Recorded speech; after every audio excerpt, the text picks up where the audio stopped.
Hello, my name is Monica Price, and you've probably seen in the news that the Manchester United football player Marcus Rashford has introduced this new campaign called the Child Food Poverty Task Force, which has been backed by the National Food Strategy. He's very lucky because he's got the major supermarkets to support the campaign, and I'm delighted to have with me one of those, Iceland Foods, with me this afternoon. So I'd like to welcome Managing Director Richard Walker from Iceland Foods. Hello, Richard. Hi there, nice to be talking to you. Lovely to speak to you this afternoon. Thank you for your time. So, Richard, this is a very important campaign, and it's obviously one that's taken, interest from not only the media, but of course, people, who are very concerned about the voucher scheme for their families. It's particularly going through this COVID pandemic. It seems to be a really good initiative. What kind of inspired you, as a managing director of Iceland, to get on board with this campaign? Well, first and foremost, what this has done is incredible in terms of advocating and raising awareness around this issue. And we do see it every day up and down the country. We've got almost 1,000 stores on every high street, and we're very much embedded within the communities that we serve. And I think we have an authority to speak on this issue because we see it firsthand daily with the millions of customers we serve. Some of them are struggling to make ends meet. Before COVID, we had 4.5 million kids living in poverty. Since COVID, there's been 730,000 people who've now lost their jobs, and that'll only get worse as furlough comes to an end. So many more kids on top of those 4.5 million are soon to be affected. And we are living in a very unequal society. I read the other day that there's more food banks in this country than branches of McDonald's, believe it or not. So, this is a critical issue. We see it in the millions of customers that we serve every day. And we're determined to firstly join forces with Marcus and advocate his campaign, but also try and do everything we can to help it.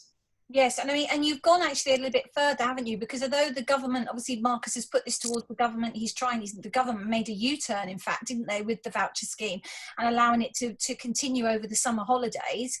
As you quite rightly said, the children have gone back to school, the furlough scheme is coming to an end. This is going to have a major impact, isn't it, on families that are already struggling. So what have Iceland actually done even before the government have taken a look at this scheme as a whole? Yeah. It will take time for the government to look at this.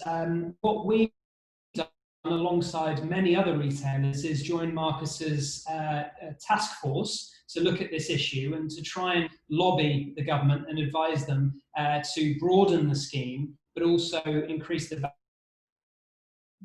Healthy Start vouchers from £3.10 to £4.25. We didn't want to wait for the government to reach their decision. That might not even be until next year, because we're seeing this critical issue on our doorsteps every day.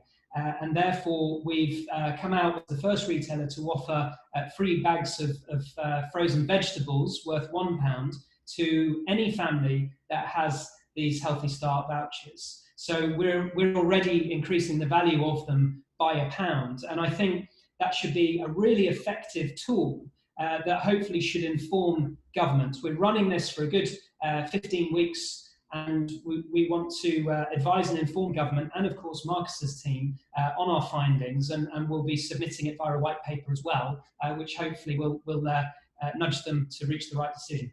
Yes, as you say, that's a great campaign though, Richard, and I'm sure that the families that are needing that right now are going to find that as a benefit. And people what do you say to people that say, oh, it's only £1, what's that actually going to do, just a free bag of vegetables? What do you say to people who are sort of talking like that at the moment? Yeah, I think there are many customers who are struggling to make ends meet. Some of our customers might only have £25 a week to spend on food for them and their families, and therefore £1 goes a long way. And people want to provide nutrition and healthy fruit and vegetables for their kids. Of course, that's a natural human desire. But some people are trapped in an inability to be able to do so. So I think, something as simple as a £1 bag of frozen vegetables, where all of the nutritions are locked in, it's frozen as soon as it's picked, should go a long way, and perhaps more than a lot of people realise in meeting this need. You know, stores that we have like Wythenshawe, which is a place where Marcus grew up, and you know, he understands what a lot of these communities and families are going through, and just how difficult it is for them at the moment.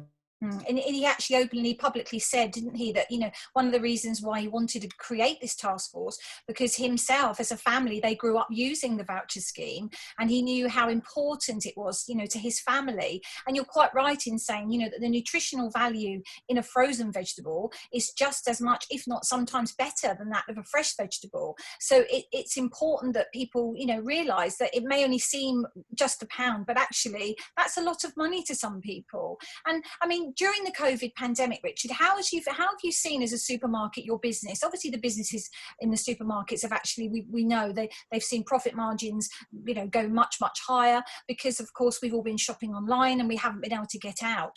But you know, moving forward, how do you see Iceland Foods in the market campaign, and what do you feel you'd like to see, you know, moving forward in the future? Well, the dynamics of the food industry have changed overnight, and of course, we were one of the lucky ones in that we were able to keep trading through lockdown, but we did have to dramatically pivot our business model. We've actually increased our online deliveries by 300%, and we now have the capacity to do up to 750,000 deliveries every single week. So we have a big shift to online, and you know, these were trends that were happening anyway that were just fast forwarded. And whilst we have seen an increase in overall sales, we've also gained market share. And I think that's because people are understanding the benefits of frozen, and perhaps preparing more for the weeks ahead. They're also more mindful of their food waste, and of course, with buying frozen, you eliminate your food waste. But also, it's the value for money piece as well. Yes. I think those trends are set to continue. We're certainly not, the world is not going to revert back to how it was. And we have to adjust accordingly. We've actually created over 3,000 new jobs in store and in our delivery driver community. So, you know, we're able to offer an enhanced service, albeit to a changing customer demand pattern. Yes, and as you say, the scheme that you've announced and you're going to start, that starts on Friday, the 11th of September. Is that right, Richard? So people will be able to bring the vouchers into the store. How's it going to work? That's right. So we'll be offering that free bag of frozen veg to any family who comes in the store with one of these vouchers. It's as simple as that. It starts from this Friday. We're currently explaining how we're doing this and why we're doing it to our 25,000 colleagues. And you know, they know better than anyone how important this initiative is, and are keen to help. So I'm really excited about how it's going to be received. Like I said, Marcus is fully on board with it. So is Henry Dimbleby, who's the government's food czar, and it's also supported by the Food Foundation. That's right. So you know, we have a broad range of support here. I hope other supermarkets follow suit as well, and we'll see what happens. Lovely. Well, it's been lovely to talk to you today about it, Richard. Thank you so much, and I wish you all the best with the scheme moving forward. Thank you for your time today. Thank you very much.